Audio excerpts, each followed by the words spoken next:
Hello everyone and welcome back to my channel. आप जैसे देख रहे हैं इस वीडियो में मैं बेकिंग कर रही हूँ। इसलिए क्योंकि ये वीडियो है बहुत पुराना, 2 से ढाई महीने पहले मैंने इसको रिकॉर्ड किया था। बट और भी चीज़ें आगे रिकॉर्ड होती गई और वो वीडियोस में डालती गई। तो ये वीडियो ना कहीं बैक में चला गया था। तो एक दिन बैठ करके मैं सारी वीडियोस देख रही थी कि क्या क्या वीडियो मुझे रखनी है, क्या डिलीट करनी है। तो जब मैं डिलीट कर रही थी बहुत सारी वीडियो, तो एक वीडियो मुझे ये भी मिली। तो मैंने बोला इसको तो मैंने पोस्ट ही नहीं किया है। और मैं सोची चलो ठीक है, तब नहीं किया तो अब कर देती हूँ, क्योंकि फिर बहुत सारा अगर वीडियो आपके फ़ोन पे रहता है ना तो स्टोरेज काफ़ी फुल हो जाता है और फ़ोन भी थोड़ा स्लो काम करने लगता है। और अभी मेरे पास ना ज़्यादा कुछ रिकॉर्ड करने के लिए है नहीं, क्योंकि मैंने केवीएस की तैयारी कर रही हूँ। मैं केवीएस का पेपर मेरा 10 या 11 जनवरी को है। मैंने पीआरटी से फॉर्म भरा है। तो अभी मैं उसी के लिए बिज़ी रहती हूँ। तो मैं ना ज़्यादातर यही देखती हूँ कि मेरे पुरानी कुछ वीडियोज़ अगर हैं तो मैं उसको पोस्ट कर देती हूँ, क्योंकि चैनल में ना एक वो बने रहना चाहिए कंसिस्टेंसी। दो मेरा कंसिस्टेंसी बहुत ही इधर उधर हिला डुला है, बट फिर भी मैं कुछ ना कुछ पोस्ट करती रहती हूँ। इसके पहले मैंने एक वीडियो पोस्ट की थी जो रिलेटेड टू कुछ कार्टून वीडियो थी एक्चुअली। वो भी मैंने पहले ही रिकॉर्ड करके रख ली थी। मैं फ्री टाइम पे ना थोड़ा सीखते रहती हूँ कि कुछ नया हम कैसे कर सकते हैं, कैसे बना सकते हैं, क्या चीज़ होती है क्या नहीं होती है। कुछ ऐप वगैरह देखते रहती हूँ। तो मुझे एक ना वो मेरे स्क्रॉल करते करते मुझे वो मिला कि आप कैसे कार्टून वीडियोस ना बना सकते हैं ये सब। तो मैंने उसको देखा, मैंने सीखा, मैंने एक वीडियो बनाई और 2-3 आवाज़ में आवाज़ें निकाल करके कैरेक्टर्स की आवाज़ सेट करी। तो वो मेरे पास था पहले से ही। तो अभी जैसे मैंने बताया कि बहुत सारी चीज़ें मैं पोस्ट नहीं कर पा रही हूँ, वीडियो रिकॉर्डिंग का टाइम नहीं मिलता है, क्योंकि ज़्यादातर मैं सोचती हूँ कि मैं पढ़ लेती हूँ, क्योंकि अभी जो मेरे पास टाइम है वो सिर्फ पढ़ने का है। बाकी ये सब काम मैं थोड़ा डिले करके भी कर लूँगी तब भी चल जाएगा। तो बस मैंने फटाफट से वो वाली वीडियो डाल दी और अच्छा रिस्पॉन्स मिला है उसमें। अगर इफ़ इन केस केवीएस में कुछ अच्छा नहीं होता है तो मैं उस पे फर्दर और काम करूँगी। बट मेरी दिल से तमन्ना है कि मेरा केवीएस में कुछ अच्छा हो जाए। तो अभी मैं खैर पुराने पुराने जितनी भी वीडियोज़ हैं उसको देख रही हूँ, और जो मुझे लग रहा है कि मैंने पोस्ट नहीं किया है तो वो सब मैं पोस्ट कर दे रही हूँ।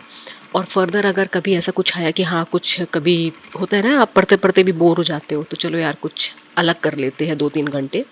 तो अगर ऐसा कुछ हुआ, कुछ रिकॉर्डिंग कर दी, तो वो भी पोस्ट करूँगी। वैसे दिमाग में 2-3 चीज़ें तो हैं, लेकिन बस वही अभी टाइम को लेकर के मैं बहुत ही कॉन्शियस हूँ कि सारा टाइम मैं सिर्फ पढ़ाई में देना चाहती हूँ, क्योंकि मुझे पता है कि जो ज़रूरी काम है वो तो मुझे करने ही करने हैं। जैसे बच्चों को स्कूल भेजना, उनकी टिफ़िन, लंच बॉक्स, दोपहर का खाना और रात में डिनर और घर के जितने भी काम है उसको नहीं टाला जा सकता। हाँ, उसमें थोड़ी आप कटौती कर सकते हो ज़रूर। जैसे मेरी अलमारियाँ बहुत गंदी पड़ी हैं, उनको मतलब मुझे कपड़े वपड़े सेट करने हैं। थोड़ा बहुत तो मैंने कर लिया था, क्योंकि विंटर्स आ रहे हैं। विंटर्स में जो कपड़े हैं वो काफ़ी ज़्यादा स्पेस लेते हैं। तो थोड़ा बहुत तो मैंने डिक्लटर कर दिया था। बट स्टिल काफ़ी अभी कुछ करना भी है, और किचन की भी थोड़ी साफ़ सफाई है वो भी करना है। कुछ कुछ चीज़ें हमेशा, काम घर में हमेशा निकलते रहता है। लेकिन अभी मैं वो सब चीज़ें थोड़ा सा ना होल्ड पे रख रही हूँ, क्योंकि मुझे अभी पूरा अपना जो फोकस है वो पढ़ाई पे ही देना है। क्योंकि मैं चाहती हूँ कि यार इस बार मेरा केवीएस में कुछ अच्छा हो जाए। दो इस बार का सिलेबस वगैरह कुछ ऐसे प्री डिफाइंड नहीं है, बट मेरे जो दिमाग के अकॉर्डिंग जो मैंने सिलेबस बनाया है, क्योंकि मैंने इसके पहले बैंक वगैरह का भी पेपर दिया है और ये एक जनरल पेपर है क्वालिफाइंग वाला, जिसमें हिंदी, इंग्लिश, न्यूमेरिकल एबिलिटी और रीजनिंग एंड कंप्यूटर वगैरह है। तो मैंने एक खुद से अपना सिलेबस बनाया है, क्योंकि मुझे पता है कि यार इतने कम समय में ना मैं बहुत सारी चीज़ें नहीं कर पाऊँगी, और बहुत सारा करने के चक्कर में जो मुझे आता है, जिसको सिर्फ थोड़ी रिवीजन की ज़रूरत है, वो कहीं ना छूट जाए।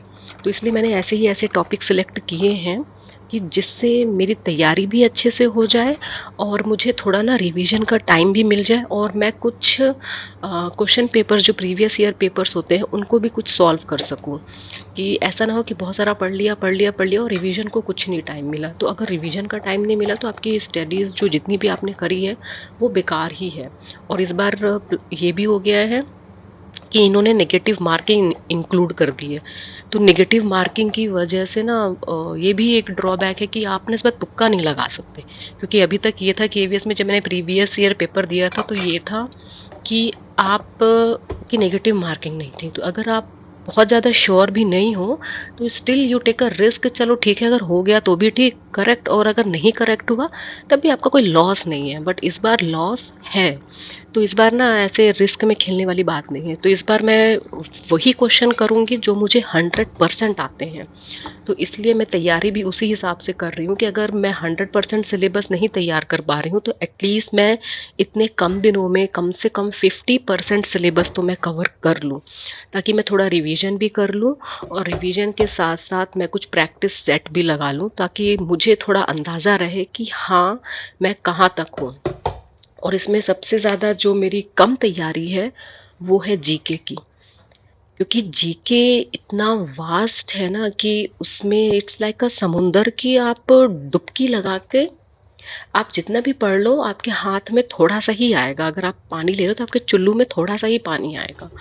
तो मैं ये सोच रही हूँ कि इसमें बहुत सारी चीज़ें जो मैं हर चीज़ कवर नहीं कर सकती, तो मैंने इसमें ये किया है, मैंने क्लास 3 से लेके क्लास 10th तक की साइंस, मतलब क्लास 3 to 5 ईवीएस है वो, और 6 से लेकर के 10th क्लास तक science like physics chemistry and bio, ये पूरा मैं कर लूँगी सिर्फ एनसीईआरटी से। इसके साथ साथ मैं 6 से लेकर के 10th क्लास तक, 10th तक तो मुझे मुश्किल लग रहा है, 6 से लेके 8th क्लास तक मैं सोशल साइंस भी कर लूँगी, जिसमें मेरे मुझे ज्योग्राफी थोड़ी अच्छे से आती है, मुझे ज्योग्राफी पसंद है, कंसेप्ट भी इजीली क्लियर हो जाते हैं। तो मैं ज्योग्राफी तो 10th क्लास तक कर लूँगी, लेकिन हिस्ट्री और जो सिविक्स है वो 8th क्लास से ऊपर मेरा उठना थोड़ा मुश्किल है, मैं अपने दिमाग पे इतना बर्डन नहीं दूंगी। और एल्स इसके मैं लाइक जो भी कुछ चीज़ें बहुत कॉमन सी होती हैं जो ऐसा लगता है कि हमें आती हैं, नाम भी हमने बहुत बार सुना रहता है, बट स्टिल जब हम एग्ज़ाम देने बैठते हैं तो कन्फ्यूजन बहुत रहता है। तो ऐसी चीज़ों में मैं इंक्लूड करूँगी लाइक मुश्किल से 2 से 3 महीने पुराना करंट अफेयर, इतना ही मैं कर पाऊंगी। तो 2 से 3 महीने पुराने जितनी भी एक्टिविटीज़ हुई हैं लाइक स्पोर्ट्स में, साइंस में, पॉलिटिक्स में, इधर उधर, तो ये सब चीज़ को मैं अच्छे से खंगाल लूँगी। पिछले 3 महीने का जितना भी करंट अफेयर है वो देखूंगी। और इसके साथ साथ मैं जैसे फोक डांस वगैरह कहाँ होते हैं, कौन सी जगह पे कौन से डांस फेमस है, या कौन सी बोली बोली जाती है वहाँ लैंग्वेज के ऊपर, और कौन से टाइप के कपड़े वहाँ पहने जाते हैं, उनका स्टेपल फूड क्या है। तो ये कॉमन कॉमन चीज़ें मैं कर लूँगी कि जो मुझे लग रहा है कि हाँ मेरे दिमाग में ना थोड़े समय तक ये चीज़ें रह जाएंगी, तो इनकी मैं तैयारी करूँगी। एल्स इसके ज़्यादा मैं और वास्ट डुबकी नहीं लगा पाऊँगी, क्योंकि मुझे पता है कि इतना ज़्यादा जीके नहीं कवर हो पाएगा, मेरे से भी नहीं हो पाएगा और बाकी लोगों से भी नहीं हो पाएगा, कि जो बाकी लोग तैयारी कर रहे हैं उनके लिए भी मुश्किल है। तो अगर आप भी तैयारी कर रहे हैं तो आप अपने हिसाब से अपना सिलेबस बनाइए कि जितना आप कवर कर सकते हैं, क्योंकि हर इंसान की अपनी एक कैपेसिटी होती है कि वो कितना ज़्यादा अपने दिमाग में उस चीज़ों को रिटेन कर सकता है। अगर आप जिस चीज़ में बहुत अच्छे हैं, जैसे मेरा कंप्यूटर अच्छा है, तो मैं कंप्यूटर पे थोड़ा ज़्यादा ही ध्यान दे रही हूँ, क्योंकि मुझे पता है कि ये स्कोरिंग सब्जेक्ट है मेरे लिए।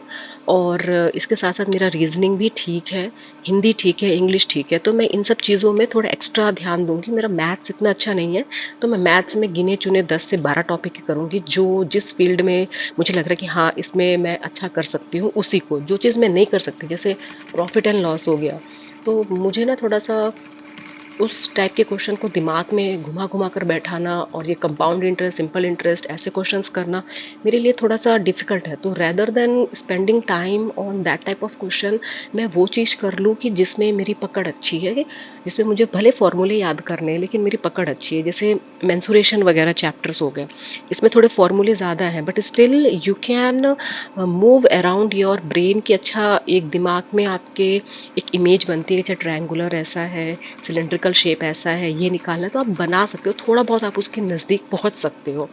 लेकिन जिस चीज़ में मेरा बिल्कुल भी रीच नहीं है उसको मैं टच नहीं करूँगी। और उसके बाद आ गई हिंदी की और इंग्लिश की। हिंदी और इंग्लिश में 10-10 क्वेश्चन ही बनेंगे। तो हिंदी का तो ऐसा है कि जितना भी संधि, समास, तद्भव, तत्सम, वर्ण और बोली के ऊपर और क्रिया, संज्ञा, ये सब जितनी भी चीज़ें हैं इनको थोड़ा गहराई से पढ़ने की ज़रूरत है, क्योंकि आप पेपर दे रहे हैं। मैं ये नहीं बोल रही आपको कि अगर 20 टॉपिक हैं तो 20 टॉपिक में 20 आप पढ़ के जाओ, नहीं होना भी मुश्किल है इतना। लेकिन 20 टॉपिक में एटलीस्ट अगर 10 से 12 टॉपिक एकदम स्ट्रांगली अगर आप पढ़ के जा रहे हो ना कि हाँ ठीक है भाई, इसके कंसेप्ट तो मेरे क्लियर है, कहीं से भी आ जाएगा अगर इसमें से, तो आई एम श्योर कि आई कैन डू इट। तो वो चीज़ मैं खास ध्यान दे रही हूँ। और थोड़ा ना ये मात्रा सुधार के ऊपर जो होती है ना, इनके ऊपर भी ध्यान देते हैं। तो थोड़े ऐसे भी हमें वर्ड्स देखने पड़ेंगे, थोड़ा दिमाग में रखना पड़ेगा कि जिसकी स्पेलिंग मिस्टेक्स हैं, हिंदी में भी और इंग्लिश में भी वर्तनी सुधार ये देते हैं, और इंग्लिश में भी करेक्ट स्पेलिंग्स देते हैं, तो उसको भी थोड़ा थोड़ा हमें देख के चलना पड़ेगा कि ऐसे क्वेश्चंस भी अगर आए तो हम थोड़ा सा ना इसको अच्छे से कर सकें। क्योंकि कभी कभी क्या होता है, हमें आता है, कोई रैंडमली बोलेगा कि हाँ लिखो तो हम लिख लेंगे, लेकिन जब वो 4 ऑप्शंस हम देखते हैं ना, तब कन्फ्यूजन और क्रिएट होता है। तो कुछ ऐसे शब्द जिसमें मात्रा ऊपर की तरफ, जैसे रा की मात्रा होती है, उसके 2-3 टाइप्स होते हैं लिखने के। और अगर इंग्लिश में बात करूँ तो जो डबल, जैसे टी, डबल टी, ई, ये सब चीज़ें जो होते हैं ना, तो ये थोड़ा कन्फ्यूजन क्रिएट करते हैं। तो अगर आप बहुत अच्छे हैं तो अच्छी बात है, अगर आपको लगता है कि नहीं 19-20 का मामला है, तो थोड़ा उस पर भी वर्क करिए। और बस आपसे बात करते करते ये जो सारा कुछ मैंने जब प्रोसेस है केक का वो सब रेडी हो गया है।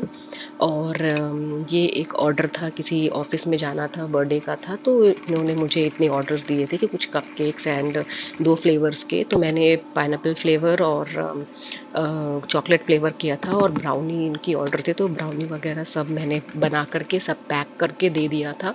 हाँ, रिकॉर्डिंग मैंने पूरी कर ली, लेकिन पोस्ट नहीं कर पाई। तो कोई नहीं, मैं अभी पोस्ट कर रही हूँ इसको, आप लोग अभी इस वीडियो को देख लीजिए। और अगर आप लोग भी मेरी तरह KVS NVS की तैयारी कर रहे हैं, तो अपनी तैयारी ज़ोरों शोरों से करिए, क्योंकि बार बार ये मौका आपको नहीं मिलेगा। और अगर आपको ये मौका मिला है तो इसी बार इसे अपना ही बना लीजिए। तो आपको जो भी यूट्यूब चैनल अच्छा लगता है आप वहाँ से पढ़िए, चाहे वो कोई भी फेमस हो चाहे ना हो, आपको समझ आनी चाहिए, आप वहाँ से तैयारी करिए। और अपनी तैयारी अच्छे से करिए, ताकि बाद में पछताने का मौका ना मिले आपको, इसलिए वैसी तैयारी रखिए। तो मेरे डाइस की क्लासेस शुरू कर दी है। मैं कोई भी ऐसे रैंडम एक वीडियो लगा लेती हूँ, क्योंकि जितने भी यूट्यूबर्स होते हैं जो समझाते हैं वो लगभग सही समझाते हैं। तो मैं कोई सा भी एक पर्टिकुलर ले लेती हूँ और फिर उसके हिसाब से मैं पढ़ लेती हूँ। और क्वेश्चंस के लिए मेरे पास बुक्स है, उसके हिसाब से फिर मैं क्वेश्चंस लगाती हूँ। इसमें मैं कंसेप्ट समझ लेती हूँ, थोड़ा स्पीड बढ़ा के फटाफट से कंसेप्ट समझ में आ जाता है, तो बाकी क्वेश्चंस फिर मैं खुद से लगाती हूँ। कंप्यूटर में मेरे जो आज का टॉपिक था वो था वायरस एंड एंटीवायरस। तो मेरे पास ये बुक है, जब मैं स्कूल में पढ़ाती थी तो उस समय मेरे पास कुछ बुक्स थी जो स्कूल से इशू होती थी, तो वो मेरे पास ही हैं अभी। तो उसी से मैं ये तैयारी करूँगी। इस टॉपिक के अंदर ये सारे जो मैंने वायरस, कंप्यूटर वायरसेस और उनको कैसे हम रेक्टिफाई करते हैं, कैसे उन्हें हटाते हैं, क्या चीज़ है, ये सब कुछ इसके बारे में है।